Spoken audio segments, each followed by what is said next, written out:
राज्य सरकार शक्ती कायदा का पुढे नेत नाही हे एक रहस्य। शक्ती कायदा येऊ नये म्हणून कुणी फिक्सर बसलेत का? शक्ती कायद्यावर बोलताना संजय राऊत यांचा राज्य सरकारला सवाल।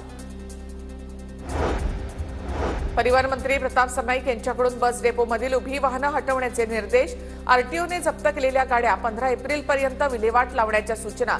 तर एसटी महामंडळामध्ये आयपीएस अधिकारी नेमावा, सरनाईक यांची मागणी। स्वारगेट बस स्थानकामध्ये वंचित बहुजन आघाडीचं आंदोलन। अंजली आंबेडकर यांच्या नेतृत्वामध्ये आंदोलन। आरोपीला फाशीची शिक्षा झाली पाहिजे, अंजली आंबेडकर आक्रमक।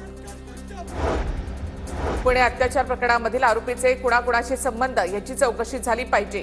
आरोपी उज्जैन यात्रेमध्ये कुणाला मदत करत होता हे समोर यावं, पवार गटाचे माजी आमदार अशोक पवारांची प्रतिक्रिया। पोलिसांना अर्ध्या तासामध्ये आरोपीची ओळख पटली।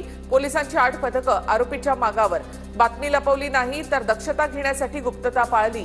स्वारगेट प्रकरणावर गृहराज्यमंत्री योगेश कदम यांची माहिती। अत्याचाराची घटना बस आगाराच्या आतमध्ये घडली। एसटी स्थानकामधील सुरक्षेची जबाबदारी डेपो मॅनेजरची असते। लवकरच पोलीस आणि परिवहन विभाग यांच्यामध्ये सुरक्षेसंदर्भात चर्चा केली जाणार, योगेश कदम यांचं वक्तव्य। प्रशांत कोरटकरने जर गुन्हा केला असेल तर त्याला अटक होणार। शिवरायांबद्दल अपशब्द वापरणाऱ्यांची हयगय केली जाणार नाही, गृहराज्यमंत्री योगेश कदम यांचं स्पष्टीकरण।